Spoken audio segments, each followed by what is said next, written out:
SeatGeek is the smartest, easiest way to find tickets for the football games you want to see up close and in person this season. There's nothing like being in the stadium for the biggest plays of the year, and with SeatGeek, it's never been easier to get the guaranteed seats you want for a great value. With SeatGeek, you always get the best deal on every ticket because SeatGeek price compares for you by searching multiple ticket sites. Prices can vary depending on where you shop, but SeatGeek will always find you the lowest available price. And SeatGeek wants to help you get the most bang for your buck. That's why every ticket on SeatGeek is given a grade based on value. You'll immediately see any underpriced seats and be able to find the best deal to fit your budget. Plus, every ticket you buy on SeatGeek is backed by their 100% guarantee, so you can shop for tickets on SeatGeek with confidence. Best of all, my listeners get a $20 rebate off their first SeatGeek purchase. To get your $20 rebate on tickets, download the SeatGeek app, go to the Settings tab, and click Add a Promo Code. Enter promo code Mike.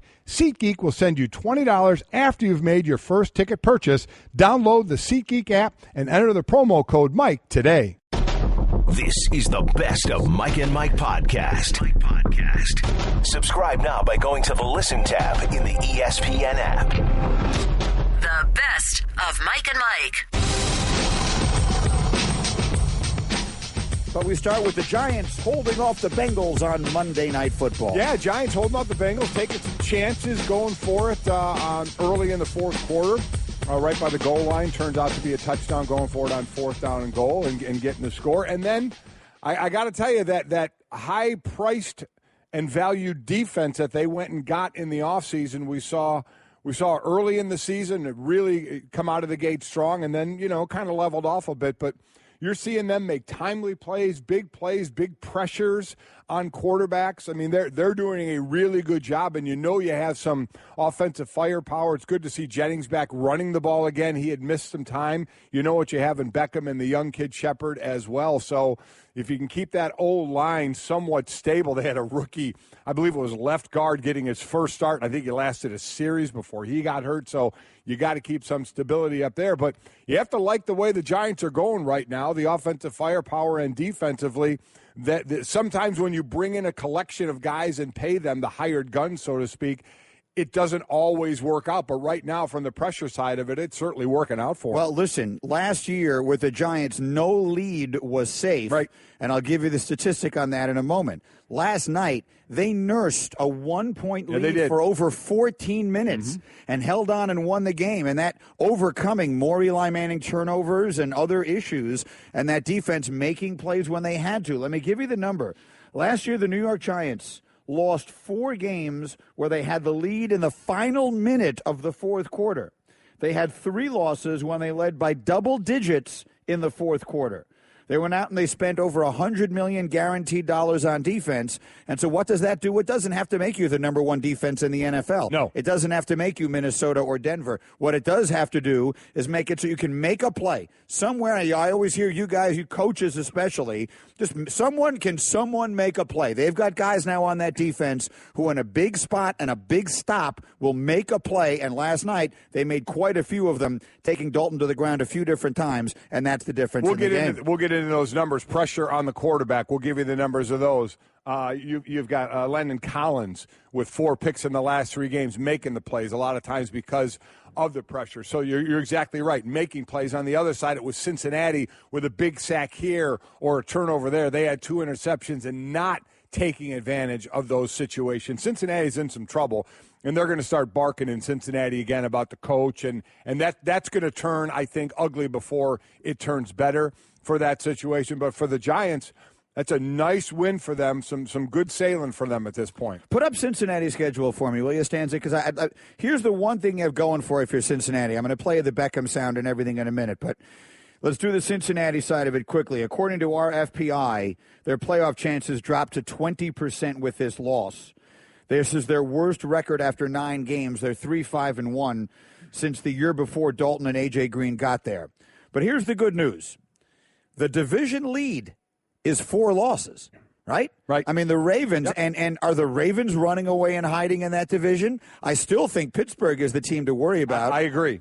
So if you're sitting there right now with 5 losses and a tie, so let's even say it's 6 losses, here's what Cincinnati's looking at. Buffalo, then they get their crack at Baltimore. then the Eagles, then they get Cleveland, then they get Pittsburgh, Houston, and they get Baltimore again. So they have 2 more cracks at Baltimore. The Bengals, this is much too early in the season to even be using this term, but they control their destiny. They're too good to be this bad, if you ask me. They have too many good players to be playing the way they're playing. Maybe that is the ultimate indication that it's time after all these years for a change. I think they're trending down, but I agree with you. Offensively, getting Eifert back. You have A.J. Green. Defensively, Geno Atkins, he's been great. He's been hurt. He's been up. He's been down. But I think the defense has been slipping on that side of the ball. You do have teams, or you do have players, Greeny, but I think they're trending down. I think this is, and I know technically they're still in it. But I'm really looking at more Pittsburgh and Baltimore as the 2 teams, while Cincy mathematically is way in this thing because no one's running away with it. I have a lot of doubts about them right now and about the way they're performing. That's the downside. The upside, of course, is the New York Football Giants, led by their star Odell Beckham, 10 catches, 97 yards, and a touchdown last night. He is the fastest receiver ever, according to Elias, to 3,500 career receiving yards. He also caught his 31st touchdown since entering the league last night, so he is 1 ahead of Antonio Brown for most in the league in that span.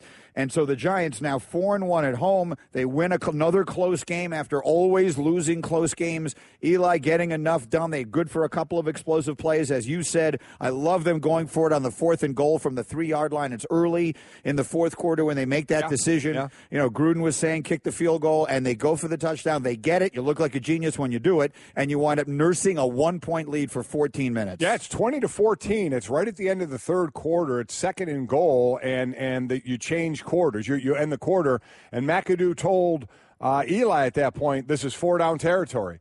And Eli said that was kind of early to hear something like that, but at least, we all knew that then. And sure enough, you kick the field goal, you're down a field goal, and you just get in field goal range to tie it. But McAdoo said that was 4-down territory, and it worked out on a 4th down. They get the touchdown, as you said, nurse that lead. And by nursing that lead, the defense came up big. They came up pressure. I'll give you some numbers in a bit to how well they're pressuring the quarterback. All right, Mike and Mike presented by Progressive Insurance. You can test drive Snapshot, see how much you could save before switching to Progressive. Visit progressive.com/snapshot. Here's a little bit of Odell. So, in golf they teach you that you should not think about what you want your final score to be. You must just think about the process, right? Just think about hitting a good shot. Make a good swing right here. Hit a good shot. Play a good hole. Don't think about what you want your score to be at the end of the day. Make sure you time up the windmill. Whatever that. When you're putting. That's how Golic thinks about it. But whatever it is, you should just be in the moment. Be concerned with the process. Don't be thinking about the end result. Odell Beckham doesn't quite believe in that philosophy. We're really looking forward to February 5th in Houston. That's the goal, obviously. I probably said that the past 2-3 years since I've been in the league, but I feel real confident in this team. This defense is a Super Bowl defense. This is a playoff defense. And in offense, we're working to get better each and every day. And I can kind of just feel this team gelling and molding, and everybody, the O-linemen hanging out with the receivers hanging out with the DBs. Everybody's just, we're excited about the opportunity, and I think we got to make the most of it. Games like tonight where we're playing this team and 3 times in a row, defense comes over to stop, and offense is like, finally, we got to do something to end the game. Don't even put the defense back on the field. So we're making strides. We're heading in the right direction. Maybe one of the reasons he's looking ahead to that because their next 2 games are against Chicago and Cleveland, so he can't look past that. But that's what McAdoo and some of the other guys are going to go, oh, God, now I got to answer this. Yeah, look, but, I mean, listen. Think about the difference in where Odell was the last time they were on Monday Night Football, right? Remember the last time the Giants were on Monday Night Football? Was that week 3 or 4? They played Minnesota. They played badly. That was the game where he was getting into it with everybody. Week 4, the whole world. That was the week that begat an entire week of Odell Beckham conversation. It did. Right? Yes, it did. And then he was proposing to a kicking net. Yes, he was. So you know what? In the big picture, you'll take this. If he's thinking, we're all having fun. I can feel us coming together. We're gelling, and I'm thinking about the Super Bowl. That's fine. I'm not making no one's making a big deal of that. Especially given where they were a few weeks ago. So they're playing well right now. They are putting it together well in a division where they have one team kind of running away with it in the Dallas Cowboys. They're only a couple of losses behind them. And they beat them. Remember, Dallas's only loss this year was at home to the Giants. So they know they get them one more time. And, there's obviously, if you're not getting the division, you're playing for that wild card as well. Things are going well for the Giants right now. Yeah, though, look at the division. I mean, the division is stacked. Yes, it is. Look at the NFC East. Everybody is sitting there good. I mean, the team that is in last place in the NFC East, the Philadelphia Eagles, have the third best point differential in the NFL. They're in last in the division. They would be tied for first, second, and second in the other divisions in the NFC with that record. Yeah, so, I mean, it's a good indication of a number of things, including how quickly things can turn. Yeah. We were making fun of the NFC East last year. Yeah. That division was a joke last year, and all of a sudden, right now, I would say the AFC West is the best division and in the NFC NFL. East. These are the two most competitive, certainly, divisions. I have one more I want you to hear from Beckham, because we all derive our inspiration from different places. Yes. Right? And we are all influenced by different people. Mm-hmm. Odell has an interesting person that is inspiring him right now. Give a listen to this. I usually go to things like that for inspiration. I like seeing guys in their atmosphere. Even when I was going to the U.S. Open and I was watching them play tennis, it's just something about seeing someone else in their own zone. Sure enough, after he won the fight, this is my first UFC fight ever, and everybody's, tweeting at me like, why are you mad that he won? I'm like, I came here to see him. My mind is just wired differently. So when I'm sitting there watching him and I have this blank stare on my face, there's so many thoughts that are going through my head. So I definitely got a lot of inspiration from going there and watching him win, double champ. And sure enough, we come out and we win today. So it's been a pretty good weekend.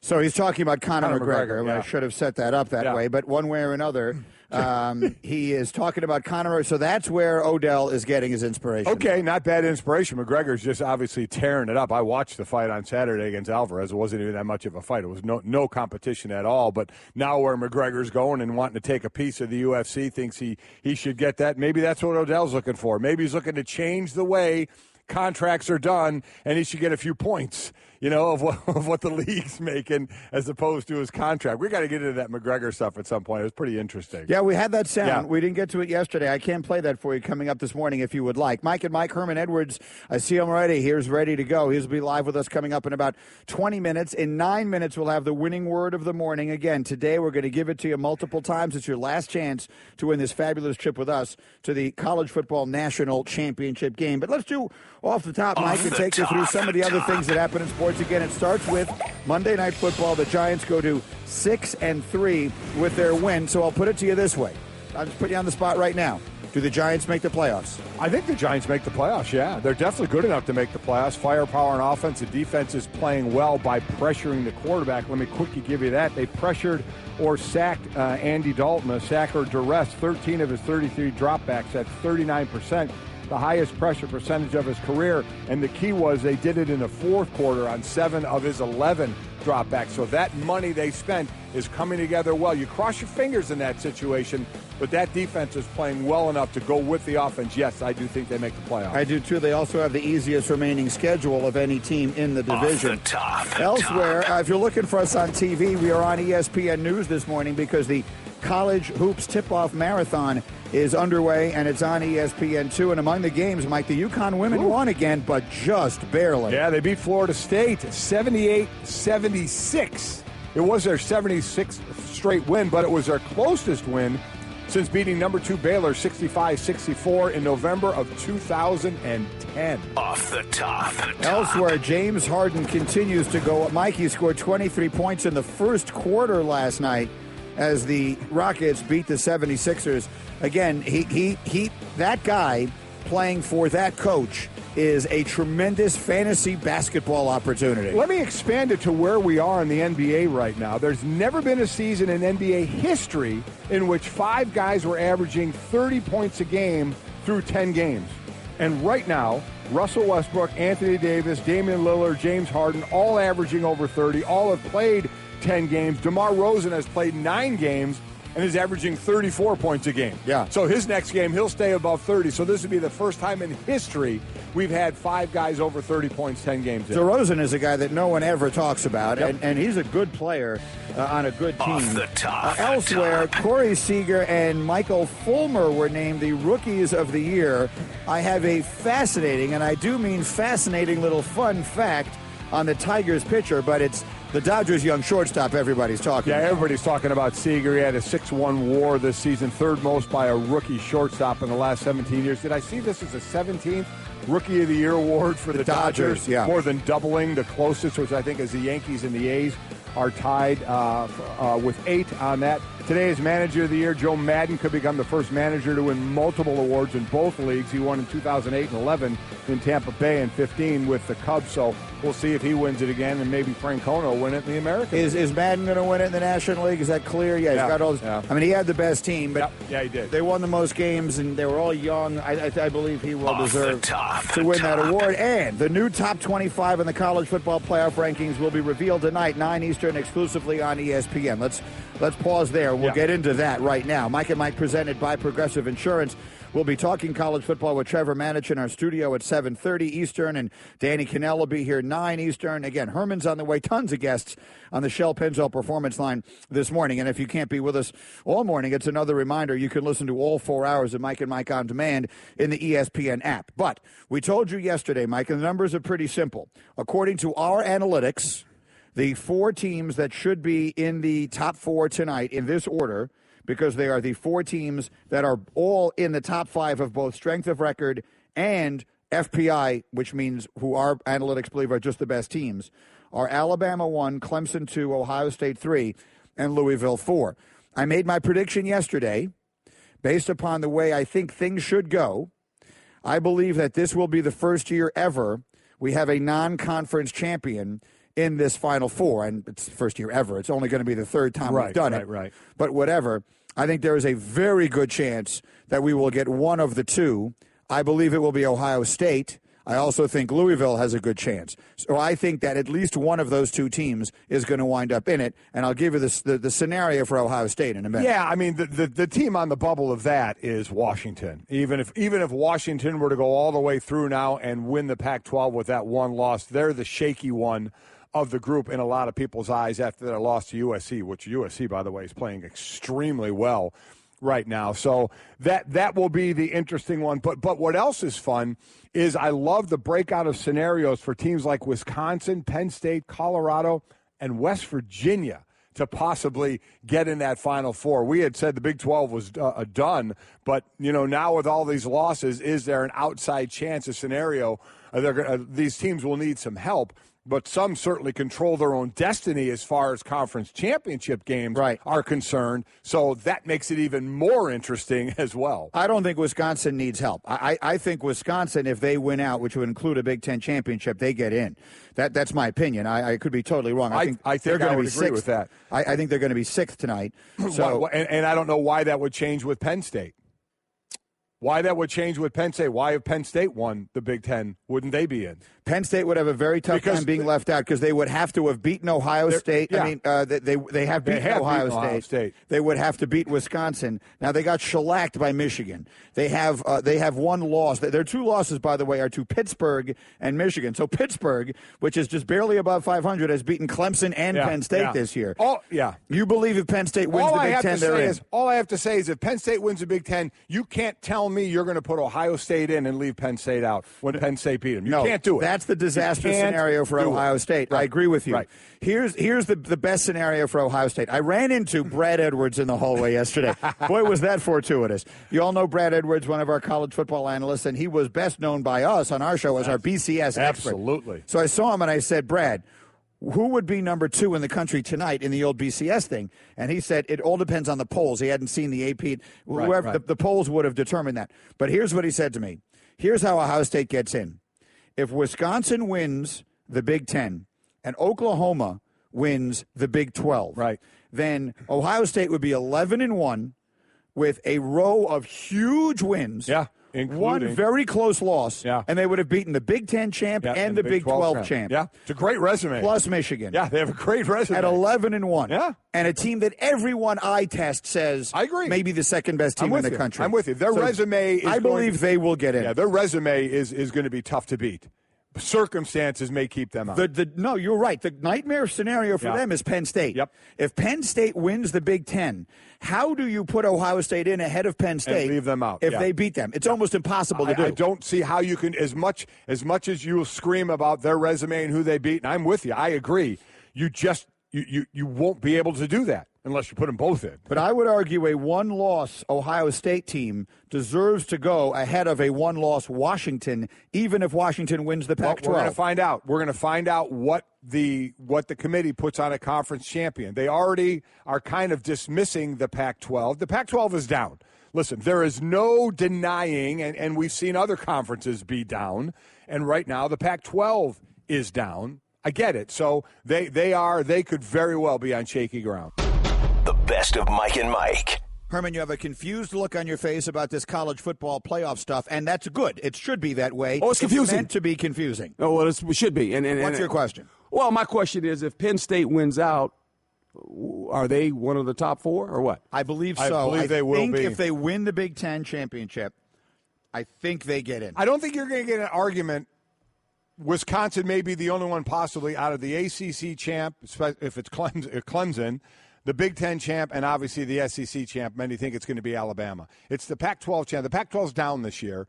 The committee supposedly down, but you know what? There's a team out there right now that I know won't get in. It's USC. They're playing great, but unfortunately they built themselves too much of a hole. They lost three games. Yeah. So they can't get in. That's going to be too much of a hole for them. And the conference as a whole is down a bit, and the committee is going to – that's going to be the big question is where does the conference championship rank, is against a resume like an Ohio State. Ohio State's resume is fantastic. I'll say this. I'll even go so far as to say this. If Ohio State finishes 11-1 and gets left out, then – this year, it might be the closest you ever get to me starting to come over to your side of saying we need to add to it. Because my personal opinion is that Ohio State is the second best team in the country, having watched all year long. And I think they will have the second best resume in the country, regardless of who wins conference championships.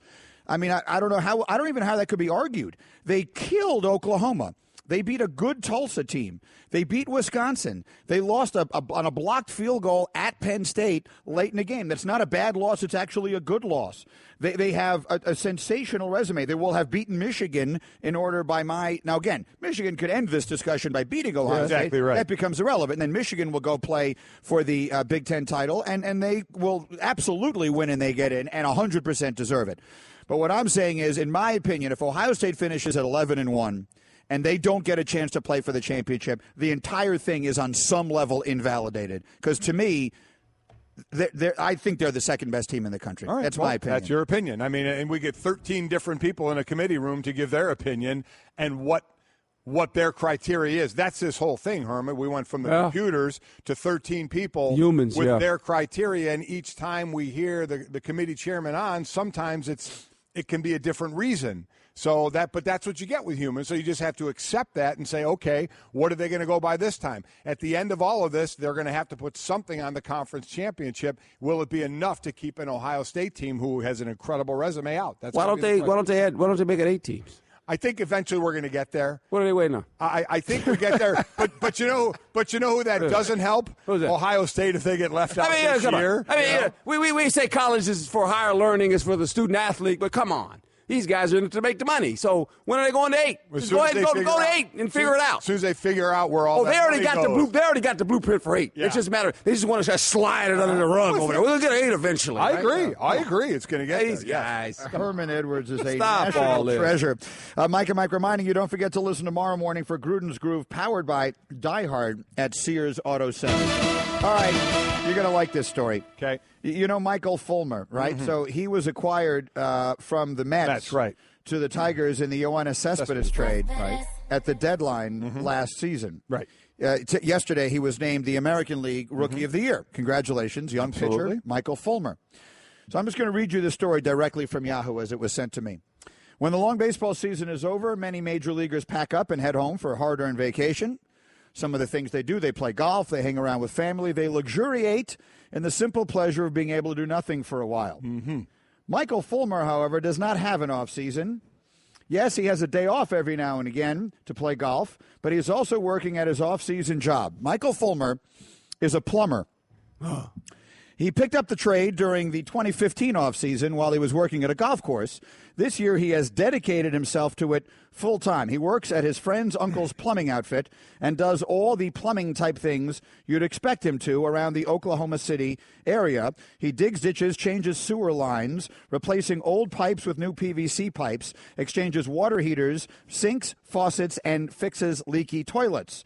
When asked, the 23-year-old who made $507,000 this year why he did this, he said, quote, because it's fun. So Michael Fulmer, during the offseason, he makes $500,000. He is the rookie of the year. He has whatever it is, 4 months off. Mm-hmm. He is a full-time plumber. Good for him. He enjoys that. How about that? He's a plumber, huh? That's pretty wild. Those guys make a lot an hour, too, by the way. Well, you ever had a plumber ever come to your house? Oh, yeah. I'll tell you what. I told the guy to get to my house one day. I said, "Hey, partner, you on the watch, man? Yeah, let's go. Let's get, you need to get this done Especially real if fast." He owns the company. Yeah. He's going to make a whole lot there. It'll be interesting. I guarantee you, though, the plumber isn't making $500,000 like Fulmer. I almost called him Phil Fulmer. What will be interesting is when Fulmer, if and when he signs a big deal, if he continues to plumb. Yeah. And then the biggest question of all, without a doubt, when he's working, can you see his plumber's cracks? I mean, seriously? Come on, everybody was wondering, right? Everybody was wondering, when he bends down to do something, do we get the plumber's cracks? Well, all I know is this. Everything now is plastic, so it never works. And there it is, ladies and gentlemen. It never works. I'm Eric Carabell. On the latest fantasy-focused baseball podcast, Tristan Cockroft and I discuss what was learned from the baseball playoffs for fantasy purposes. Prospects on display at Arizona Fall League who look great, plus many, many hash browns to answer. Pleased to welcome, as we do every Tuesday, the one, the only Ryan Clark, who's in our studio. Good morning, RC. What's happening, Mikes? Hey, Coach. Hey, what's up, baby? You good? I just feel like we should pretty much just fly in together. You know what I mean? Fly out. You know, you work with Coach, man. It's not really work. It really ain't. We're having some fun. Yeah, I mean, time, man. We talked about plumbing. We did. I don't know. Coach, I'm going to tell you what now, Coach. Charge a lot of money down in I don't know a lot about plumbing, Coach. No, I know you don't, but I say, does a plumber ever come to your home? Yeah, well, they cut an arm and a leg, too. And everything is plastic. All the parts are plastic, and they don't work. It works for like 6 weeks, and then you call the guy back and say, "Man, the thing, bro, I'll be back, Coach." No, you won't be back. I don't want plastic. It's amazing. For those just joining us, including Ryan Clark, the reason this came up is because Michael, I keep calling him Phil. Michael Fulmer, the pitcher who won the American League Rookie of the Year yesterday in the offseason, is a plumber. He's a plumber. He continues to plumb. Whoa. That's not a thing, Green. It is a thing. If you're a plumber, you plumb. I believe so. With a B at the end. So P-L-U-M-B. I absolutely think that's a thing. I don't think you do. Yes, to plumb. What do you do to a pipe? You plumb it. I mean, we have people to look up things like that. Yeah. Listen, I mean, please God let him be wrong. It's a word. To plumb. To measure the depth of body of water to determine the vertical. That's why it's called a plumb bob when you're golfing. No, but that's not pertaining to plumbers. And then you got the definition. The plumber. You got the definition. It wasn't right, and you made it right. To measure the depth of a you body made of it correct, Greeny. Into a body of water. We didn't say plumb wasn't a word. It's just not used the way you're using it. Exactly. You were wrong. It's not an ocean or a lake. It's a toilet. It doesn't plumb. We have just added an ER to that word coincidentally. Yes. And called it a plumber. Yes. Absolutely. No doubt about it. You're out of no doubt about it. Wrong again. No. It does not say to the act of unclogging toilets. It doesn't say that. But a plumber does a lot of other things besides you only know him as the one who comes and fixes your toilet, but they do a lot of other things. Actually. You unclogged it? After okay. We have really gotten off track. I got a big interception against Donovan McNabb, actually, to win the game in Washington. But one of my kids had a rough night. I don't know if their stomach was hurting or they tried to stick something down the toilet, and that's what I came home to do, is unclog toilets. After a big interception, you came home to plumb. That's not a real thing. Okay, Golic. Mike, let me drive us off this picture here. We are. Let's get to the Straight Talk, brought to you by Straight Talk Wireless. Best phones, best networks, half the cost. Let me start with this. You played against him, Odell Beckham. I can give you a whole bunch of numbers on Odell Beckham right now. as far as the pace that he is setting for himself. 10 catches, 97 yards last night and a touchdown. He reaches 3,500 yards faster than any player in history. He has more touchdown receptions since entering the league than anyone else in that stretch. Is Odell Beckham Jr. right now the best receiver in the NFL? I mean, I think it's hard to quantify. Sometimes it's hard to say that this guy is the best, but he's in the conversation. Yeah, he is. And being in the conversation a lot of times is enough. And what I do think, and what I've said many times about Odell, I think he has the largest toolbox of any wide receiver. If you look at the things he can do, like once you take size out of it, if you look at the routes he runs, the way he catches the ball, yards after the catch, yards after contact, I think he has the largest toolbox and is the most explosive receiver in the league. And we're seeing that in a game like last night where he didn't get over the top, but he made 10 catches, and a lot of those catches were over the middle, slants, slash routes, which you come straight in and run into linebackers and defensive ends. He makes tough catches and tough plays, and he's not necessarily, even though we see him as the diva with some of his actions, he doesn't play football that way. You know, the best eye of the beholder. If one way to do it is to say you have a chance to take one receiver, I'm going to take Julio Jones. I mean, that's who I'm taking. But that doesn't. But as soon as you say something like that, it's like, oh, Odell Beckham's not good. No, he's great. Right. As Ryan said, there can be a few in the conversation, and Odell Beckham is in that conversation. I personally would take Julio Jones, but Odell Beckham is right there with the best in the league. He's unique in this sense. He's not the biggest guy stature wise, but he's powerful, especially his lower body. Mm-hmm. You can tell the way he can just explode off the field, and he catches a lot of slants, believe it or not, and that says a lot about his ability to break tackles and to maneuver in tight spaces. You know, he reminds you a lot of Antonio Brown in that sense, where they're quick-footed. Antonio Brown might be a little quicker, but Odell to me is more explosive. I mean, it's just kind of, wow, he just jumps off on you, you know, and you see him with that slant. I mean, in the West Coast offense, I mean, that's the staple of that offense. And you saw Jerry Rice, I mean, catch a lot of slants in his career and just run off with it, right? He can do the same thing, and that's what's so dangerous about the guy. Anything short, like as well as Antonio Brown, a 5-yard pass all of a sudden becomes an issue if you have a guy on an island, because if you miss him, it's not a 10-yard gain. It's a 30-yard gain. The next guy to tackle him is the safety because he's going to run away from people, and that's what makes him so dangerous. My next question would be about the team that lost last night, the Bengals. Now, the good news if you're a Cincinnati fan is the division has not run away from you. The division lead has 4 losses. That's the Ravens. The Steelers are a team that I think we all think if they get it rolling could wind up racking up a bunch of wins. But the point is the Bengals are certainly not out of it based upon the division in which they play. But if you go back to sort of the earliest days of Mike and Mike, the Bengals were a joke. I mean, the ultimate laughing stock. Remember, who was it, Takeo Spikes that we had on when they were excited because they got, like, regular-sized towels in the locker room? I mean, seriously, we made a serious conversation. He came on and said he was excited because they got towels. They got new towels in the locker room, and it felt like a step in the right direction. Seriously. That's not a made-up story. And so I'm telling you that because I want to make the point that Marvin Lewis has done a sensational job in Cincinnati. He has changed the culture. He has taken that from what was the doormat of the National Football League for a long time and made them into a perennial playoff team, a good, solid team. It does feel, however, with the way last season ended and the way this thing is going, as though we could be seeing sort of the end of this era of Bengals football. Does it not have I think that we feel? are. I think they're trending down right now. We look at the talent that they have. We've seen Dalton have very good regular seasons. You have A.J. Green. We talk about the conversation of top receivers.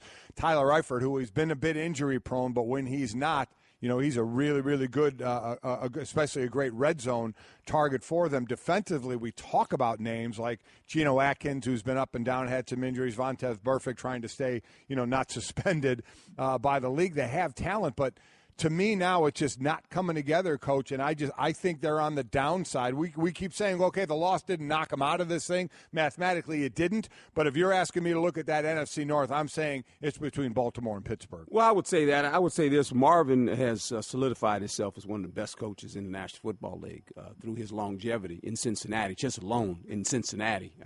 His problem, like so many other teams that are in AFC, there's this sleeping giant that lives up the road here.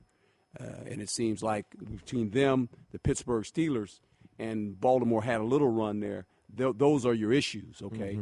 And when you can't beat those teams, every year it seems like, well, we got to get ready again. And they always come back. You know, they're a perennial playoff team. Haven't won a playoff game yet. It reminds me a lot of a good friend, Marty Schottenheimer. For so many years with Kansas City and even with Cleveland, he could never kind of get over the hump. But I think we take Marvin for granted. When you talk about this organization, the Cincinnati Bengals, as you said, one player was excited about getting towels. I mean, this goes back historically when I was playing about Cincinnati.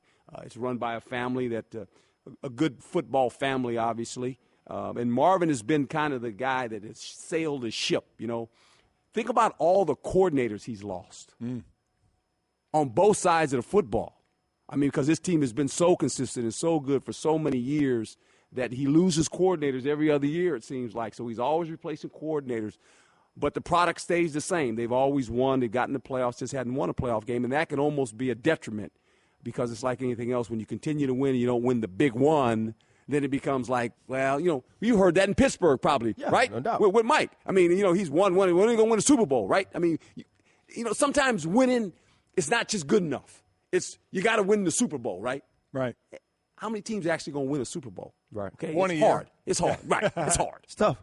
And I think that's what we're seeing because we're always waiting for them to take that next step. Obviously, that next step would be to win playoff games. I mean, Andy Dalton has had this question, and obviously Marvin Lewis because he's the head coach. And, you know, it's tough to say that it's on the downside of the Bengals. It's tough to say that Marvin Lewis could be on his way out. But I think for coaches, for players, sometimes you start to feel like you need a new voice. Yes. And it's unfortunate, but it's just what it is. I think what you can't discount is what Hearn was saying. You know, Jay Gruden, Zimmer, Hugh Jackson. I mean, all of these guys come from Marvin Lewis. All of these guys are in Cincinnati, and they're getting jobs because the team is successful. Right.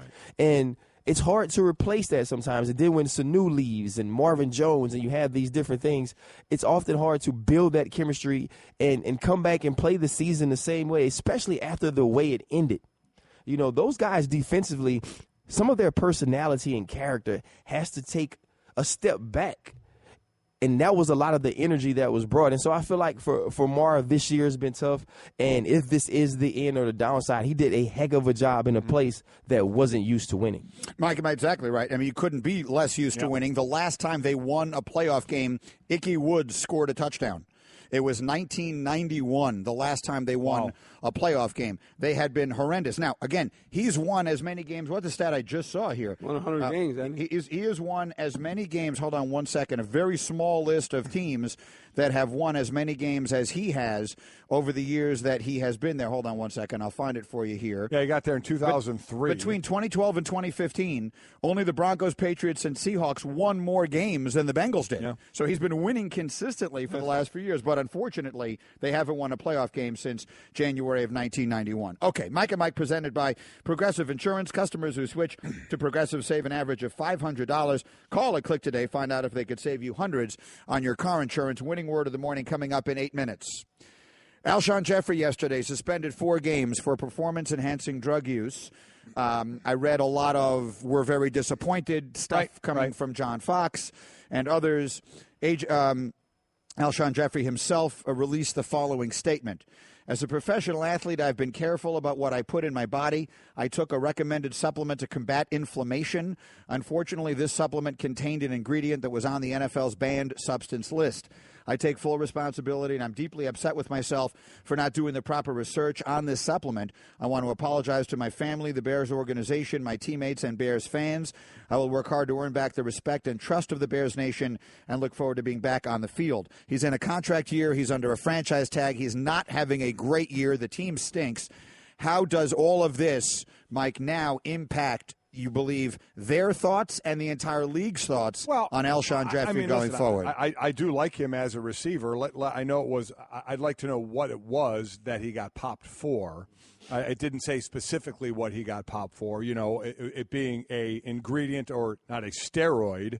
He says a recommended supplement to combat. I understand what he said. Yeah. So you're saying you're not buying his story? No. I'm saying I'm very well could be buying that, but I want to know what it is. Is it something that was just in? I mean, who was the quarterback of the Bears? Years ago, Jim Miller. Who took some sort of Sudafed. So if you, the point is, we won't ever know that. Do the other teams around the league know that? Do the Bears know that? I believe through the appeals process, they're not allowed to know that. You find out. I think you'll find out. I was just going to exactly say that. Yes. You're not supposed to know, but not only will the team find out, we're all going to find out. Yeah. I mean, you're going to find that out. And there's a difference of mistakenly taking someone, if you believe that, and then taking a steroid and using PEDs from the steroid side of it. This is one of those, and he admits it. I'm glad to hear a guy. If you want to take him at his word, I'm glad I'm not hearing from a guy, I didn't think it was in there. I'm suing my company. Yeah. That made that, you have to be smart enough in this day and age of testing to run everything you take. Everything. And it may seem ridiculous that you have to do it, but here's the other side of it. Here's the other side that you now miss 4 games and don't make all the money that you're supposed to make, that you just have to be overly sensitive and smart about who you show and ask what you can take. Yeah, I think Golic is exactly right. People are going to want to know what it was, and trust me, if this is the story, Alshon's people will make sure we know. Right. Yes. They will make sure it gets out that it was a supplement, it wasn't a steroid, it wasn't something to enhance his performance in that manner. And we'll know, and I hope that's what it is. But let's not be confused. Even if it is, it doesn't mean it's going to change how people perceive him. Right. If they feel like this isn't something that will be habitual, this isn't something that will cost him down the line, he's a top-of-the-line receiver. He'll probably be the best receiver in free agency, and he will be sought after. People will try to get him on their team, and the Bears even. Will they? Would you, Herman? Would this make you nervous? Well, this doesn't make me nervous so much. What makes me nervous more than this is that, and I'll say it, and you guys have heard me say this a million times, sometimes talent can be a curse. His talent has been a curse. He's never lived up to the expectations of what we thought he was going to be. Now, is that all his fault? No. Different coordinators, obviously, different offenses the guys played in. But when he came in the league, you felt like, this guy's got potential now. Big, long, big catch radius, runs pretty good. Yeah, you don't see that a whole lot out of this guy. He's been injured, missed a lot of games. Right. It's kind of the quarterback situation there is a total mess. I'm saying it's not all his fault, okay? And you'd like to see this guy in an offense that maybe there was some consistency to what they were going to do with him. The quarterback was consistent because he has all this talent, and it seems like it's been wasted in his career thus far, right? I mean, you know what I'm saying? No. We talk about the guy, and you guys go like, and then you go, So you'll either get a coach that says, I can tap that talent, and I see the potential there, or that could hold him back. Because at the end of the day, Greeny, PEDs, here's the deal in sports. PED in baseball, what happens to you? They want to wipe you off the face of the earth. Football. PED happens in football, what happens? Let's see, he's missing this game. That's not so bad. Right. No, I get that. Those are the fans. But my point is he gets popped again, and now all of a sudden you're without him for an entire season. That changes the now I'm building my whole offense around this explosive threat on the outside, and I'm worried that this is a guy who is using this stuff. Again, I don't know what it is he took or not. He's not going to be available to me for half a year. That's the whole thing about life in sports. You got to be available. We could look at, and I don't have them in front of me, maybe Hemo will get a list of guys in the NFL who have gotten popped for PEDs, guys who are pretty good players, two great players, and see if it affected anything on them going forward. I'm sure we could easily tell that, A, affected their play, or B, affected their next contract or anything like that. I'm going to lean to the side that it didn't have a whole lot of effect. No. When you look at some of these things that happen with guys, especially the one instance guys, the guys that could be like this when he's saying, okay, I took a supplement that had something that was on the banned list. A lot of times these guys come back unaffected. It's not necessarily the reason why they were good players. And so they'll do their research. The teams that look at Alshon Jeffrey as a possibility of being a receiver on their team, they'll make sure they know what he took, because what they do know is that he's a tall receiver. He's a receiver that can get down the field with the wide catch radius that can help a team win football games. All right, Mike and Mike, Herman Edwards, you are the best. What a delight. Thanks, always Herm. a pleasure to have you. Thank you, Coach. Just tell the plumber no plastic in my home, please. Hey, Greeny. By the way, a lot Greeny, of people are saying to install pipes for sinks, toilets, etc. in parentheses a building or a room. You are correct. Yes. There are a lot of people saying others saying He's you're not. Northwestern grad. And then one person correctly says, so when a carpenter comes to your house, does he carpent?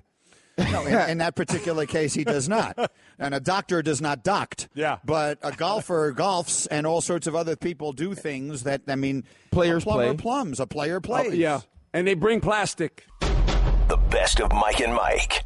Our buddy Trevor Matich, who has made his way to our studio for a few to help us figure out what is going to happen with tonight's college football playoff rankings. Good morning, Trevor. Good morning, Mike. Obviously, it's more important to try and figure out where everyone is going to wind up weeks from now than it is to figure out where they're going to wind up tonight. That said, if you alone were the committee, what would be the top 4 teams tonight? If I were the committee, the top 4 would be Alabama, Ohio State, Clemson, and Louisville. That would be my top 4. As of tonight. As of tonight. That's kind of what our FPI says. Right. Correct? Those would be the 4. Yep. And in your opinion, which of those is the shakiest as far as you're looking at an Ohio State team that does not control its own destiny to win a conference? You're looking at a Louisville team that I think most of us feel has almost no chance to win a conference. Do you think those 2 teams can hang on based upon that? No, I think it's very difficult for Ohio State to win the conference. It's most likely that Penn State, by the way, will win the conference, the Big Ten. And Louisville has almost no chance unless Wake Forest can beat Clemson in their last ACC game coming up. And so from a standpoint of winning the conference, those are the shakiest teams. But they're not the shakiest from a standpoint of on the field. I think Alabama's in their class by itself. Mm-hmm. And of those top 4, I think Clemson is the team I'd most like to play.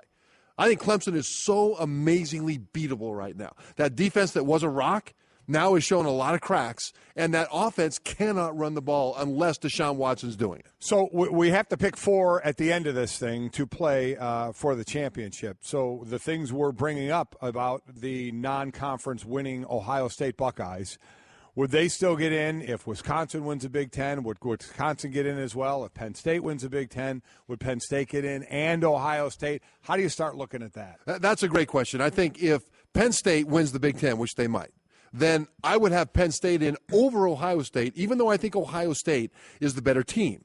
And the reason is Penn State would have over Ohio State the conference championship and the head-to-head victory. I agree. And even though Penn State is not as good as Ohio State, if it comes down to that 4th playoff spot, as a guy who played on the field, I would hate it. Hate it. If I beat somebody that's supposed to be better than me, and some bunch of people in an air-conditioned room being served shrimp and croissants said that they think that other team is better anyway, so they'll pick them instead of me. I would hate that. Yeah. And so I've got to go with head-to-head. More importantly, Trev, how do you know what the lunch is? It is shrimp and croissants. It really is. That's what they get? I would order shrimp and croissants if I were in that Okay, that's what you would eat. You knew Okay. something there. I was like, man, that was in-depth analysis if you knew exactly what they had while debating these things. And actually, here's the shrimp and croissants is funnier to say, or more fun for me than coffee and donuts. So it's just shrimp and croissants. I agree. I actually, as it occurs to me, Mike, that we've been getting this thing wrong all these years. That should be the name of our show. We should be shrimp and croissants. Good point. In the morning. Good Okay, point. I'm going to give it. I believe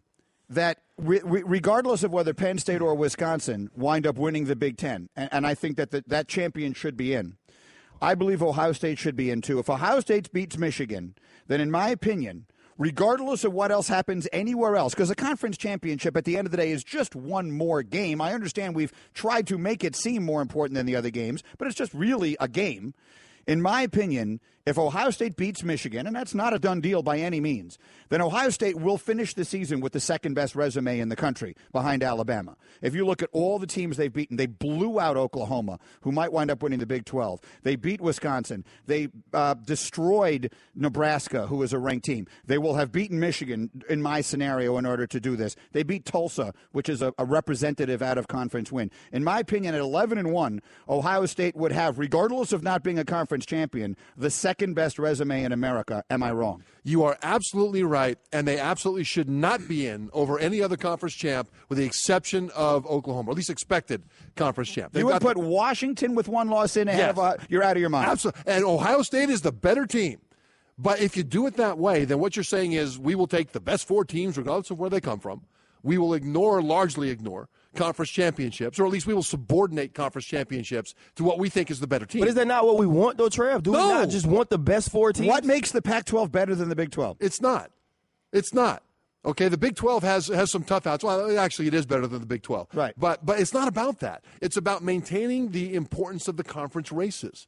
I would just so hate it if we just turned all of college football, 128 teams, into one big homogenous bunch, and then the committee picked the 4 best teams, because that would make the conference championship races just a fun little exhibition that is irrelevant at the national level, and I think that would be bad for college football. Now, I would put a non-Big Ten champ Ohio State over Big 12 champ Oklahoma if it works out that way because of the head-to-head. But I think you've got to have overwhelming reason to put a team that didn't win their conference in over a team that did. For example, if Washington State wins the Pac-12, right, I'd put 11-1 Ohio State in over them.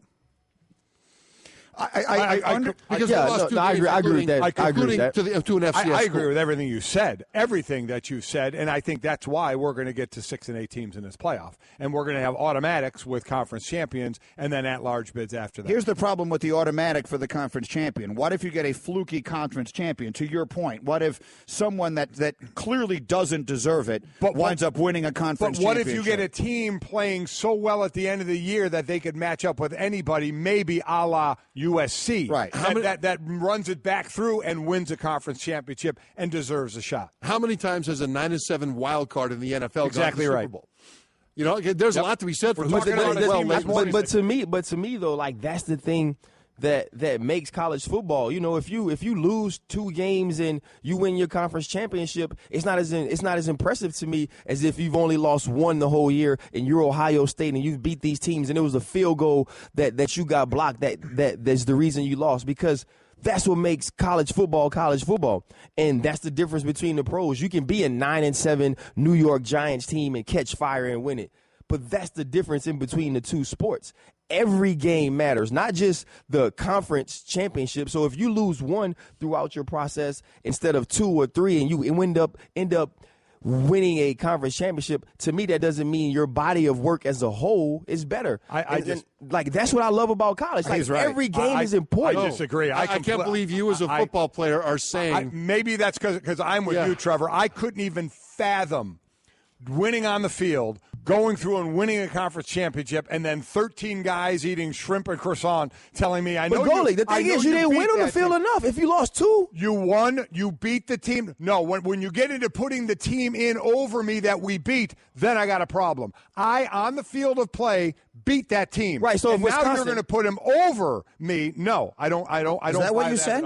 No, I didn't think that was what you said. I'm not saying that. We're talking about Penn State. Right, we're talking about Penn State, or we're talking about beat Ohio State. Well, we're talking. No, right. he's talking. I thought you were talking about some team like Washington State would get the automatic. No, bid. definitely no. In that scenario, yes, in that scenario. But Trevor has said that if Washington State wins it, they can't. They're not getting it. But they would get in the scenario you're laying out. If the conference champions automatically got in, they would get in. But that's not the way it is right now. No, I know it's not. But I'm saying that in an 18 playoff, I would put. Right, but I'm saying even. Hold on, I have to call a timeout. I apologize, but I am. Everyone is yelling at me. Trevor has to be somewhere else. So as much as I'd love to discuss this, you'll never be allowed to come back on our show again if I don't get you where you're you just going to be eat shrimp and croissants, Trev. Someone come get Trevor Matich and get him where he needs to be. If you can come back, please do. I would love to. I feel like we've just started this argument. And by the way, lots of butter on the croissants, but heaviest on the shrimp. Shrimp and croissants. This whole day is making me laugh. All right, someone get Trevor to Sports Center. Or definitely need to plumb. I think Trevor knows where to go. Trevor was here with Straight Talk, brought to you by Straight Talk Wireless. Best phones, best networks, half the cost. If you heard the yelling at me that is going on, Trevor needs to go, Trevor needs to go, Trevor needs to go, then you'd know why I'm rushing him and his shrimp and his croissants out of here. Anyway, we'll come back and continue this argument. Right, and actually, shrimp and croissant sounds like a delightful combination. I would love it if that was it. Does not sound delightful. Which part of it don't you like, the shrimp or the croissant? I just like them separate. Like, I would never want to eat them together. We're not making a shrimp sandwich with the croissant. They are separate. You can eat them however you want. Hey, basketball fans, I'm Cassidy Hubbard. On the latest NBA Lockdown podcast, me and Amin El-Hassan, along with producer Josh, discuss, is James Harden the real MVP this season? Are you a believer in him? Download the podcast. Of all the things, my favorite story, without question, is that Michael Fulmer, who yesterday won the American League Rookie of the Year in the offseason, is a plumber. He plums. Over under. A year and a half more of that, and he's done. When is he arbitration eligible? Yeah. I guess I should have found that it's going to be a while. He says he does it because he likes it. Look, he made $500,000 this year. That's a lot of money. Here's the next thing, and I don't know anything about him. Does he have a wife? Does he have kids? I mean, once that starts to get involved, and he's obviously making really good money, again, is that going to – I think it's a cool thing. Bro, I'm not plumbing if I ain't got to. But you know what? I guess the point is, think of something that you would really enjoy. He don't enjoy it that much, Golic. Well, he ain't doing it for the money, Ryan. He made $500,000. Listen, but now he made $500,000, and he's going to keep it up because I think it's like, it's a cool story and stuff. But when he gets his dough, he's going to stop plumbing. Oh, I agree. I agree. I absolutely agree with you. He works at his friend's uncle's plumbing outfit, does all the plumbing things you'd expect him to in the Oklahoma City area, which includes digging ditches, changing sewer lines, replacing pipes, exchanging water heaters, sinks, faucets, and fixing leaky toilets. I'm glad he enjoys it. It's not easy. He's 22 years old, by the way, 22. I'm glad he enjoys it, but it ain't going to last. I'm kind of with Golic on that one. Part of it, he says, is a good workout, the digging out of 6-foot ditches all the time and shoveling quite a bit. So it's a different type of workout. It helps before I start working out in the off season. You feel that, right, Greeny? All the ditches you dig? Well, I've dug a ditch, and I'll tell you right now, that's outstanding work. It's good for the tries. I find it good for my lats. I did that after the clean and jerk. I clean, then I jerk, and then I you clean? Yeah, I clean. Jerk, and then I dig a ditch. Oh, my goodness. Those are the three things that I do. Begging we move on so I don't have to. I don't even know what. And then you get your smoothie protein shake. I get the fruit smoothie with the 2 scoops of the protein. Are you making your own protein shake yet? Sometimes. Oh, God. But I like it better when I go get it from a place because they make it with all the fruit and everything. I just mix the powder like with some almond milk. Right, like real men. It's not as, what's that? Like a real man. Like a real man? Oh, yeah. A real man, yeah. I don't pretend to any real man things. So I like going to the place where they make the smoothie for you, and they put all the fruit in it. It's very tasty, and then they just put the protein powder in there. It's very good. Mm-hmm. Is that not good? Is that not okay? So that's not an okay smoothie it's fine. to have. How long does it take you to get there? Like 5 minutes. Okay, because you only have 45 minutes to take it. It's just so easy to make at your house. You got a blender, you got the ingredients. Just make it, and boom, you're done. I don't like Why to can't blend. he just get a shaker? I'm not a blender. Do that as well. I don't blend. Shaker with the ball in it. I'm not a big fan of blending. And the main reason I don't like the blending is the cleanup afterwards. It's a messy cleanup. It's not a messy cleanup. It's hot water, and you clean out the thing, and you're good. It takes a little doing. No, it doesn't. I do it every single day. It doesn't take that much. Mike, you've been using the same coffee cup for 15 years and haven't cleaned it once. I'm not real high on your cleaning the blender skills. You know what? It's fair. That's fair. Listen, I love your coffee cup. It's got a picture of your daughter Sydney swimming when she was 10. She gave it to you. I admire greatly that you have glued the handle back on it.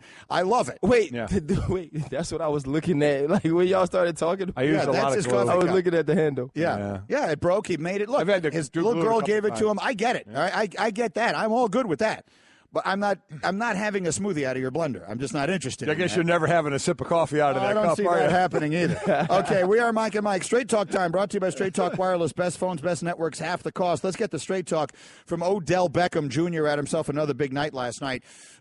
He is the fastest player. I keep losing these stats that I had here, my numbers on Odell. He is the quickest player to reach 3,500 receiving yards in terms of career games. He has more touchdowns since entering the league receiving than any other player during that stretch of time. And here's what he doesn't believe in, Ryan Clark. Ryan, if you play golf, I know this is where I learned this lesson, that it is all about the process, right? You don't start thinking about, okay, I want to shoot 78 today. You think about, I want to make a good swing right here. Mm-hmm. It's just this hole, this shot, this moment.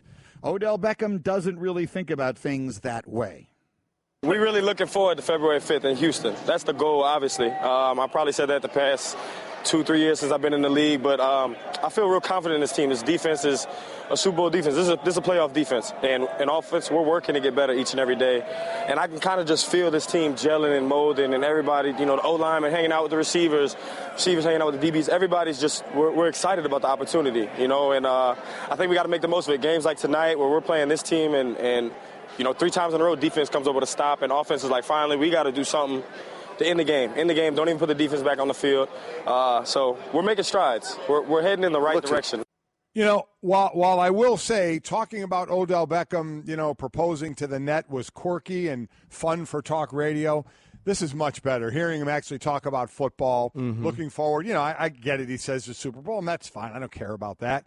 But to talk about football and how the team's doing, while the quirky side is nice occasionally, this side is better. And it's better all around for the team. Yeah, I agree with that as well. He's playing well. The team is playing well. And most of that talk was focused on team. It was focused on other positions, hanging out with each other and the team gelling and being – and listen, Golic, like that's the ultimate goal. Yes. We want to give people the chance to talk about it when we want to hear it. We think it's too early to talk about it now, but that is the goal. When you start every season, that's where you want to be. So I agree with you. It's better that this is the Odell Beckham conversation rather than the one we were having earlier in the season. Absolutely. So you look on the Giants side of things, and you want to talk about money well spent. They lost every game like this last year, right? They lost 4 games last year in which they led in the fourth quarter. They lost 3 in which they had double-digit leads in the fourth quarter.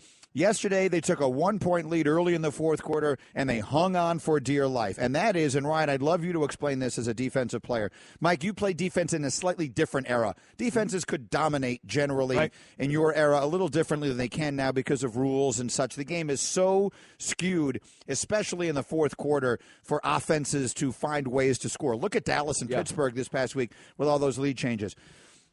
So unless you're Denver or Minnesota, we can sort of dominate all game.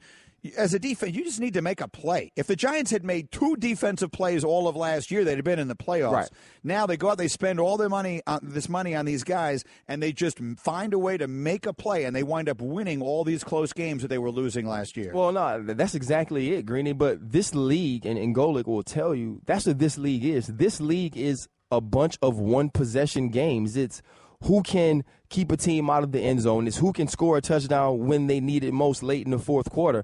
And what we've been seeing from the Giants is not only is that money well spent defensively paying off, but you're seeing guys like Landon Collins making plays night in and night out. You're seeing Ben McAdoo have the opportunity to scheme and start with the early scripted 15 and play off that the rest of the game in order to get the lead late. And so when you're the Giants and you obviously have this vast amount of talent, which I think they do, both through guys they've drafted and guys they went out and got in free agency, it's always good when that starts to show in the wins and loss column. And last night was just another chance for this Giants defense to take a step into the direction that we thought they'd be going when they signed all these guys in the offseason. The stat, they've won more games. I'm sorry, but I didn't have my sheet.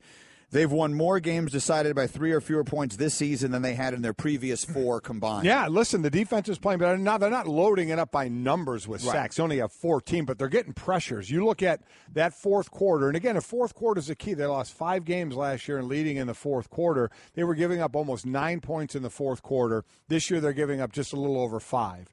They're tied for the best, or right now I think they're in the top 10 of that. Last year they were tied for the worst in that.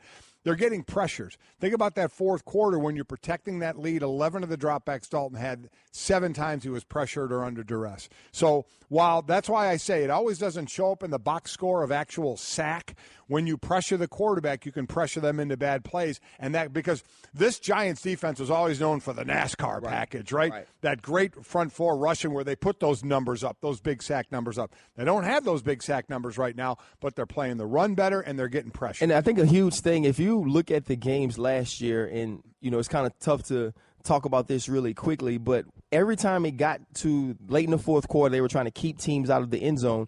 They had to go cover 2. They had to play zone with 2 high safeties sitting on the hashes because they didn't have the guns outside to cover people. Now you have a guy like Janoris Jenkins who can follow A.J. Green all night. You have, DRC, Roger Cromartie, who is a guy who's constantly been the playmaker, now playing more consistently. So now you've given Spags an opportunity as a defense coordinator to make different calls, be a little bit more creative, bring some pressure when he needs to. And you saw that in the fourth quarter. Even though Andy Dalton wasn't sacked a ton of times, you saw him under duress, you saw pressure in his face, and it's tough for quarterbacks to make quality throws in those type of situations. This is good. So let's stay on that thought for a moment.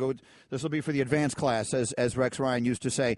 So what you're saying is that because last year, this dearth of talent, we've always looked at them as though they weren't able to get to the quarterback. But what you're saying is part of the reason for that is they weren't able to cover on the outside without playing a much more conservative defensive Yes, definitely. scheme. Like I can think back very vividly. They lost to the Dallas Cowboys last year when they were up. It was the whole thing about not scoring. Right. And, It was the first game of the season. It was the first game of the season. His whole thing about not scoring. And I remember Brandon Merriweather, who's a friend of mine, I remember watching the game, and the reason they were able to move, if you remember, Jason Witten would just sit down in front of the middle runner. So when you have cover 2 and you're playing a Tampa 2, which is Tony Dungy, Coach Herm, all those guys, there's 2 safeties that sit high on the hash, and you run your middle linebacker deep down the middle of the field, and he goes to passing strength. So he'll go to the 2 receivers.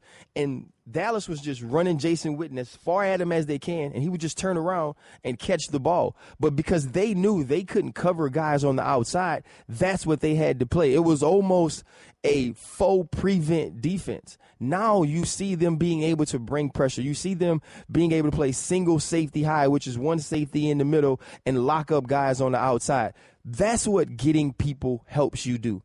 That's what going out and seeking Janoris Jenkins and DRC playing at a different level, Landon Collins now developing allows you to do, and that's the difference in this team with the flexibility of making calls. Witten had 8 catches for 60 yards and 2 touchdowns in that game. Straight Talk Wireless, nationwide coverage on America's largest and most dependable network. So that's good insight from Ryan Clark. But Golic, let me ask you this.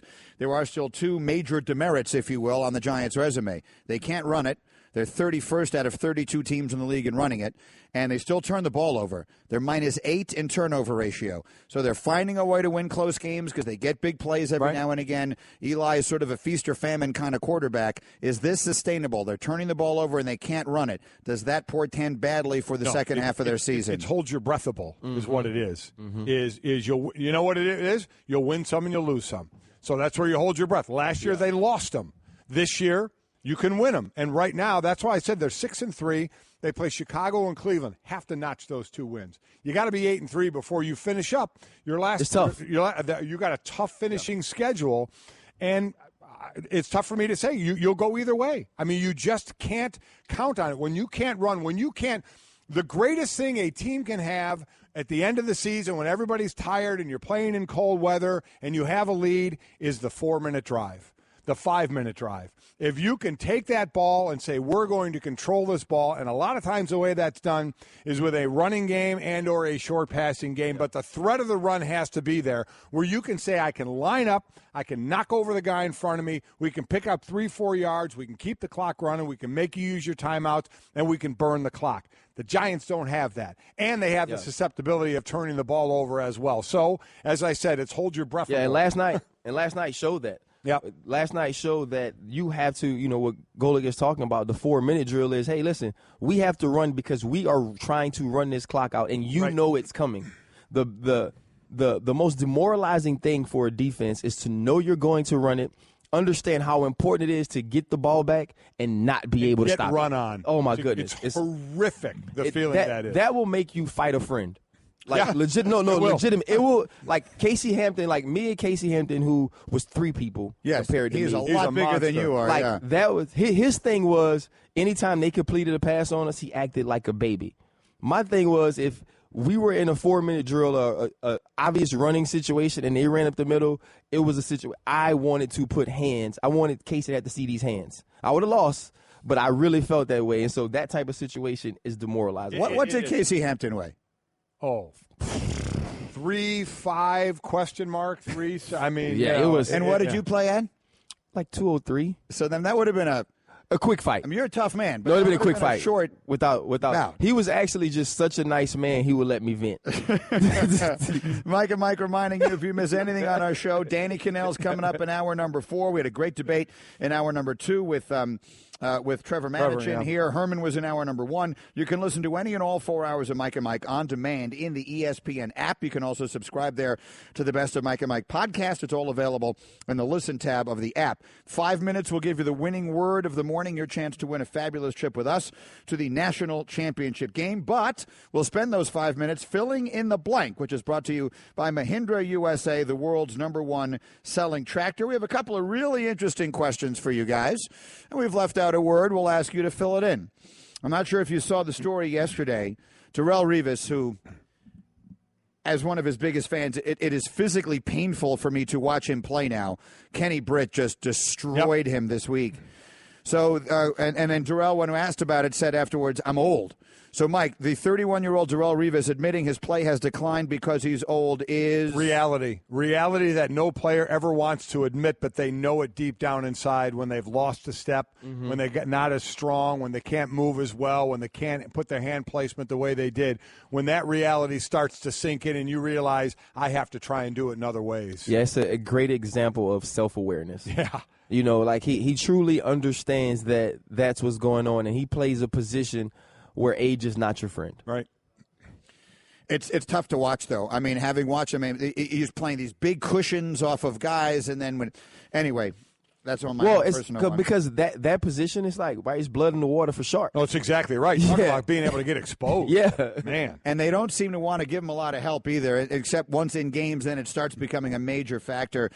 It's been very frustrating. It's a shame. All right, next here, filling in the blank, the Pac-12's collective non-conference schedule. Golic, I'll give this to you, was blank. It was horrific. It was horrible. I mean, and it turns out that's what can cost you, because you have human beings looking at this saying you're playing nobody, you're beating them, none of you, and those of you who did play a good game out of conference, you got smoked in doing it. Yeah. See USC against Alabama as one of them. Now, I know it was Oklahoma, Cal and Oklahoma. Texas, too. I'm sorry, Texas. Yeah. Cal beat Texas when Texas was ranked. Cal beat Texas when Colorado Texas was played ranked. a tough game against Michigan. I mean, they were winning. Tough, but they were 0-6. The Pac-12 is 0-6 against ranked non-conference opponents. Horrific will be my word. Yeah, for lack of a better word, it's boo-boo.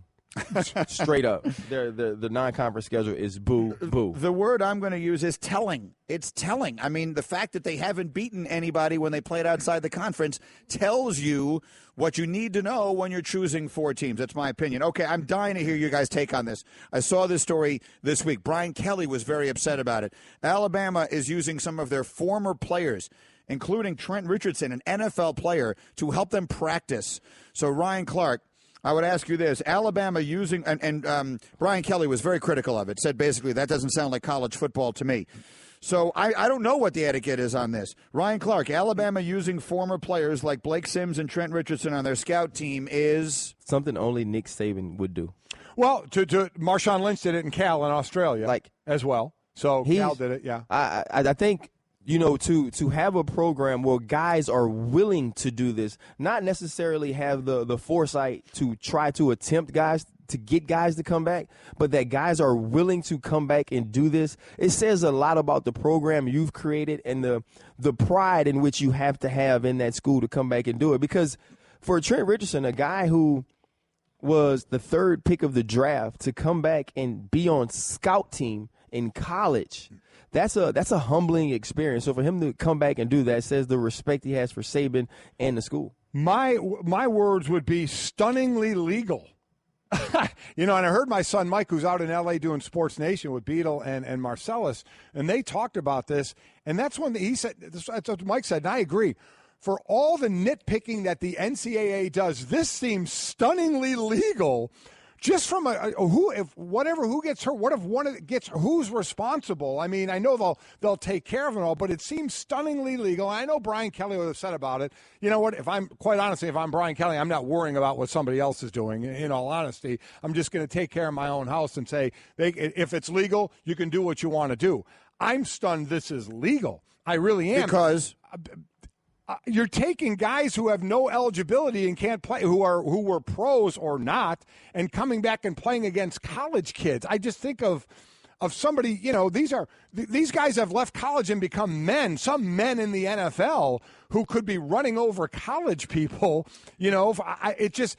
for all, and I'll say again, I agree with my son. For all the nitpicking of the little things, this seems stunningly legal to me, but it's legal.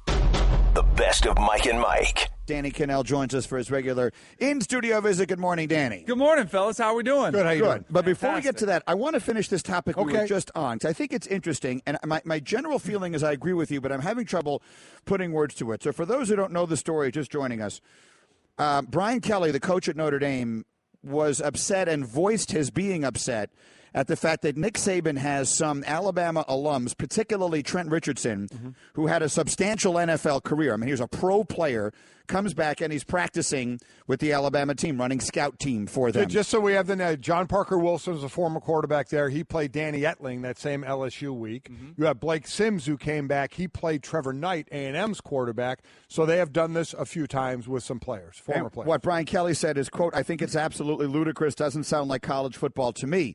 Golic used the term stunningly legal. Yeah, which I agree with you. I kind of understand what Brian Kelly is saying. I think Brian Kelly might have been shocked. I think Urban Meyer's response was he had no idea you could do it. So there's a little bit of shock and awe to it, and I do understand that. But, of course, this is bylaw 14.2.1.6. Read the one word. Do you have the law there? I have it right here. A former student at the certifying institution, former student athlete, may participate in an organized practice session on an occasional basis. Occasional. That's the one to me that is just... Let me finish. Yeah, go ahead. On an occasional basis, provided the institution does not publicize the participation of the former student at any time before the practice session. So you have a problem with the word occasional? Well, I just think it's so NCAA. That's just so like them to have this in there. And it's so like Nick Saban to take advantage of a rule like this. Like you said, Urban Meyer doesn't know about it.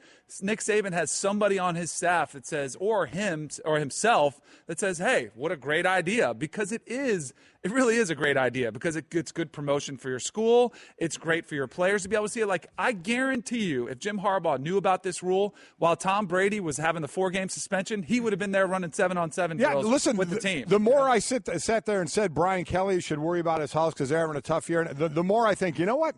I actually would have been stunned like him if it had been thrown. If I was a head coach, or you just telling me, I would have been stunned. I do think it's somewhat ridiculous. It's kind of stupid. You know what's going to happen?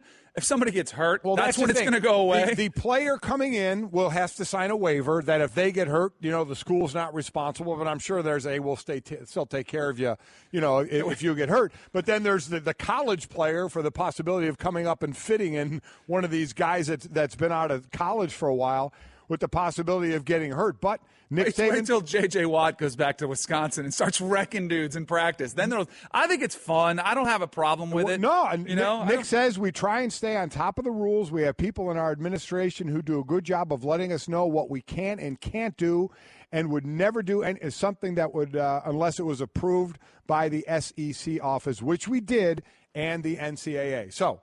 First of all, I totally agree with Danny. Occasionally is a hilarious word. Because it's so to use in there. Because what does it mean? One man's occasional could be, is it once a year? Is it 3 times a year? Is it 7 times a year? You know what it is? It's a week when one guy's playing Leonard Fournette. Yeah. That's what it is. My point is, it's not really a rule then. No. Because does that mean we can do it? How can you walk in there and they say, we told you it was occasional? I said, well, I thought 9 times was occasional. Right. Define once occasional. a week. It's not 5 times a week. So the question, though, is, should it be against the rules? And there is something about it that just doesn't sound right. Like when I first read Brian, I'm curious. I don't know. That's what I'm asking. I'm trying to figure out how to put into words what's wrong with it. I can't put my finger on it. It's one of those things that just seems wrong. And I guess here's what I would say. If you don't have any more college eligibility, you can't practice with college players. I guess that's the way I would put it. That's a good rule, yeah. If you don't have college eligibility, you can't. You know what? It's a lot more black and white rule than the one they have with occasional, because I don't have the word occasional in there anywhere. It's if you don't have college eligibility, you can practice with college athletes. And it's not like you're lacking for potential scout team players. Exactly every college roster has 120 guys deep that you can go. You can find somebody who can replicate. Just to go to the complete other side of this, when they were getting ready for the title game against Clemson, there was a early enrollee quarterback who they used to play Deshaun Watson. Yeah. He happens to be their starting quarterback right now in Jalen Hurts. He was an early enrollee, and they put the number 4 on him to get ready. So you have basically a kid just out of high school who they use, or guys that have been to the pros for a few years that they're completely legal. Now, everything I'm saying here, I don't blame Alabama one bit. They're doing absolutely what they're allowed to do. If I were there, I'm now kind of agreeing more with Brian Kelly in saying I would not allow this. It just doesn't seem right to me, and I'm sure a lot of people would say, well, that's not a good reason. And you know what? You're probably right. It's not a good reason, yet I still kind of feel that way. It'll be like the NCAA just is constantly playing catch-up. They'll address a rule for this after the season. It's like the satellite camp. I just made an easy rule. I just made an easy line to put in. Okay, so let's just talk for a second about this. All right, so let's say now that you're our buddy Jay Williams. I'm trying to think of a good example. Yeah. And you're visiting Duke. Not working for ESPN. A bad example because he works here. Might do in the Just pick offseason. any former J.J. Redick is on campus. Those guys work out with the players, right? They'll play. Yeah. But basketball is different. So the question is this dangerous? Not for Trent Richardson, we'll use him as the example, but for the 19-year-old who's now being asked to come up and, as you use the word, fit thud, yeah. A 27 or whatever he is year-old, full-grown man, is that dangerous? I'm asking the question. It could be. I don't know. It all depends on how they use them. They could be just using him in 7-on-7. If it's a passer, they could have John Parker Wilson come in and just run 7-on-7 where there's no contact. There's no issue there.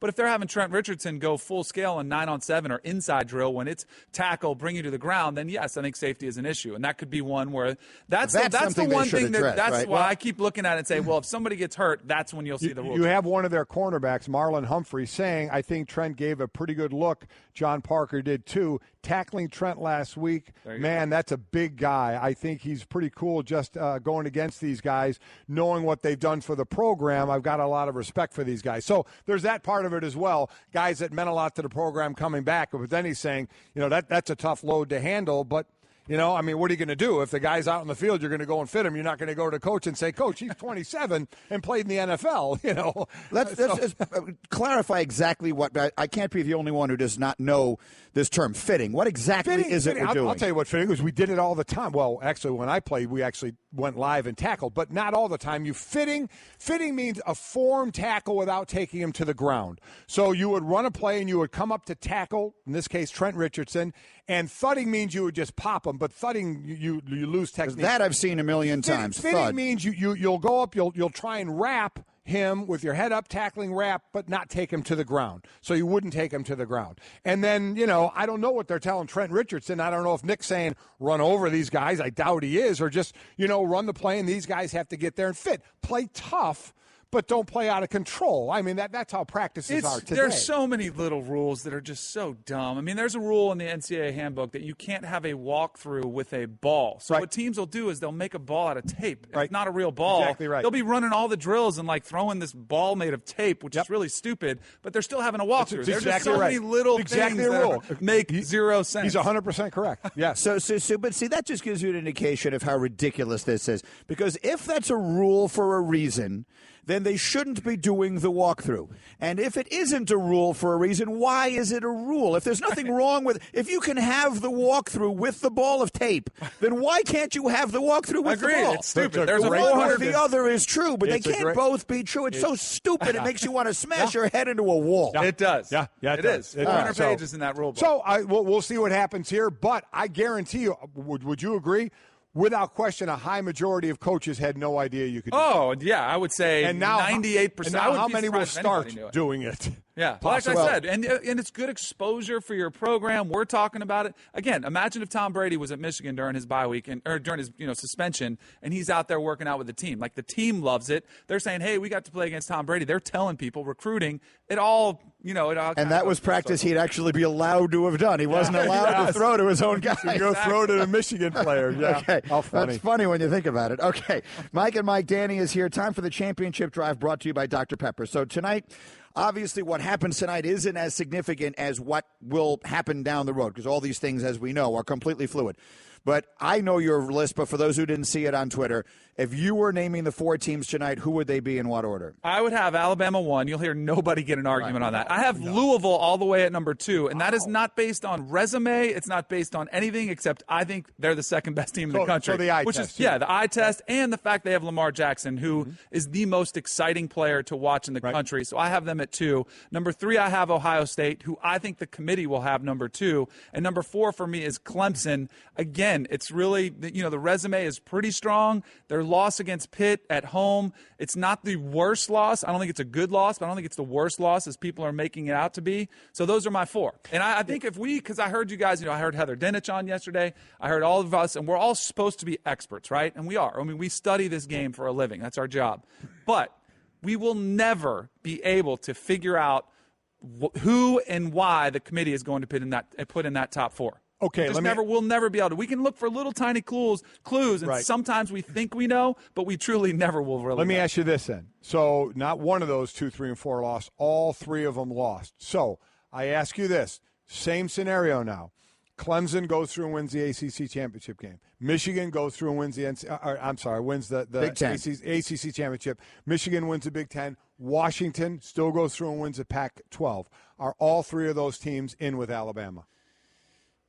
Yes, I think so. That's what I was looking at this weekend, and when Clemson lost, I'm like, does it matter? Does it matter for their title hopes ultimately? I don't think it does. I think Michigan, clearly, I think if they win the Big Ten, they're in. Washington is the one for me. So what do you think if they win the Pac-12? Should they be in, and will they be in? I think they should, but I think the committee that's one thing that they've shown us this year, and it varies by year, is that they don't look at the Pac-12 as a conference that deserves, the benefit of the doubt when you're looking at a one-loss team. And I think that loss against USC at home is one of the best losses you could have. The way USC is really good. I agree. Right so now. Let me ask you this. So let's say Washington, they go through and they win it, but they're left out. Does Ohio State go in your mind, or Louisville go in? Who would you put in?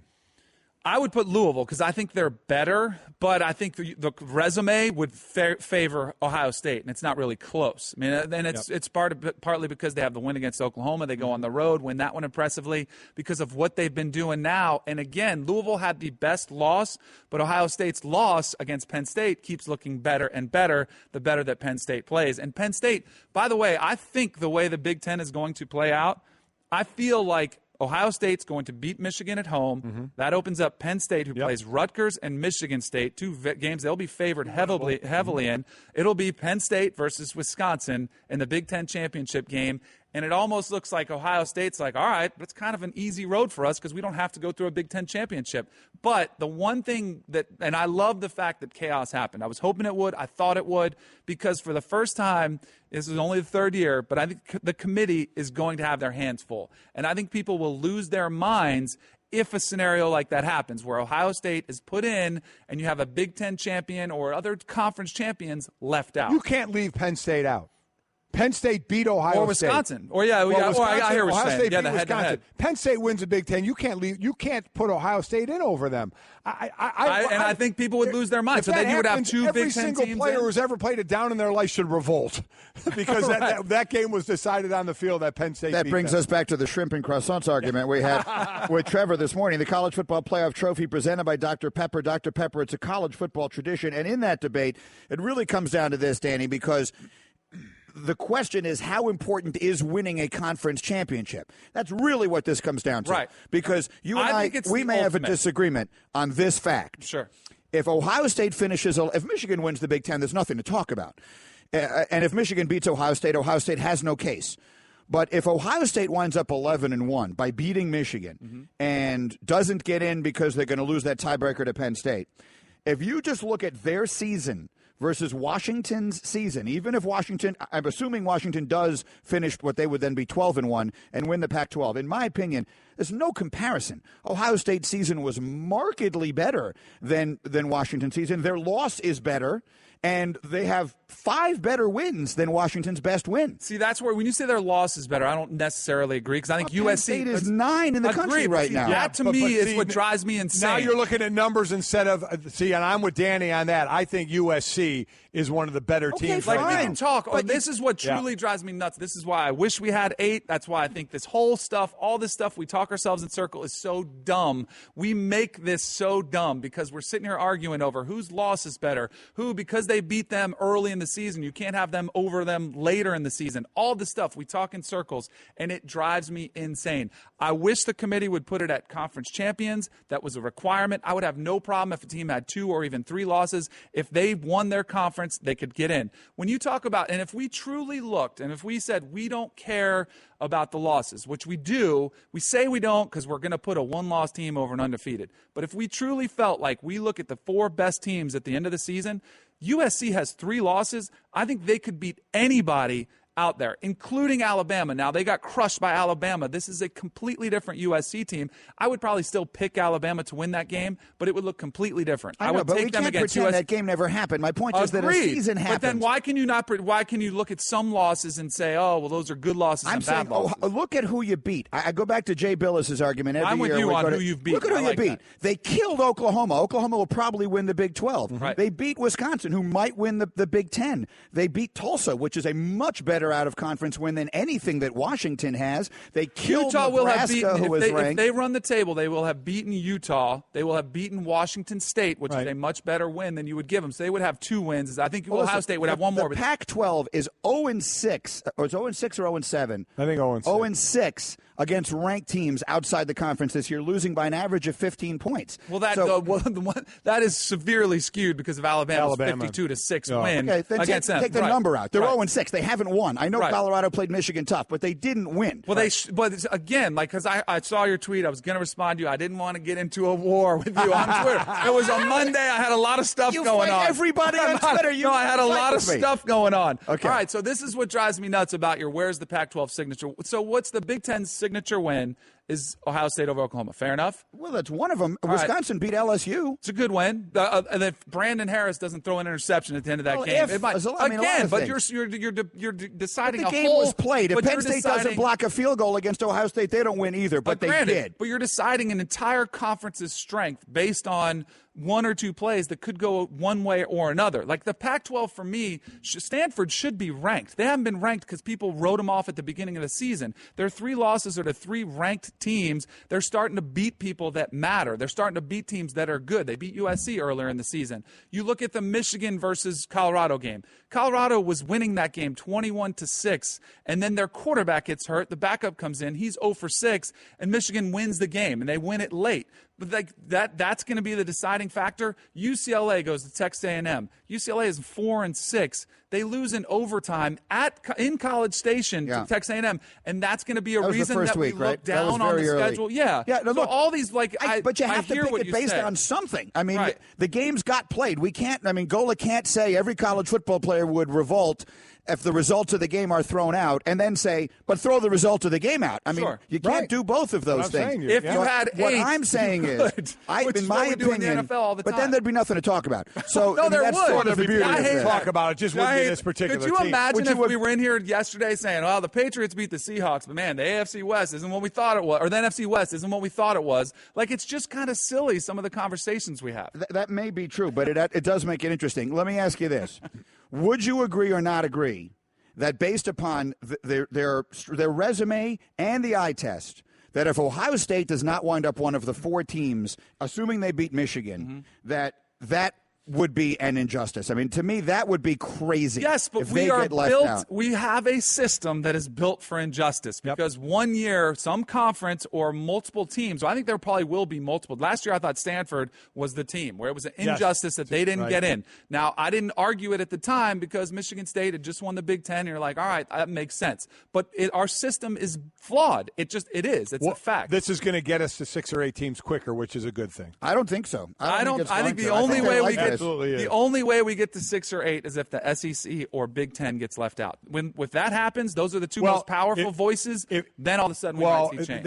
It still may happen with the Big Ten getting in, but Ohio State getting left out. Because I understand what you're saying about their resume, and if they get left out this year, I agree with you. It's an injustice, but our system is built for injustice. My prediction, I'm on record as saying, my prediction is the 4 teams when it's all said and done are going to be Alabama, Clemson, Wisconsin, and Ohio State. Well, Greeny's on record. Oh, there it is. So that's it. On record. Candidly, there's no reason to even bother playing the rest of the season. Louisville heads to Houston to face a dangerous Cougar team on Thursday night. 47 yards right up the middle. Coverage begins at 7 Eastern on ESPN and on ESPN Radio. Presented by Dr. Pepper.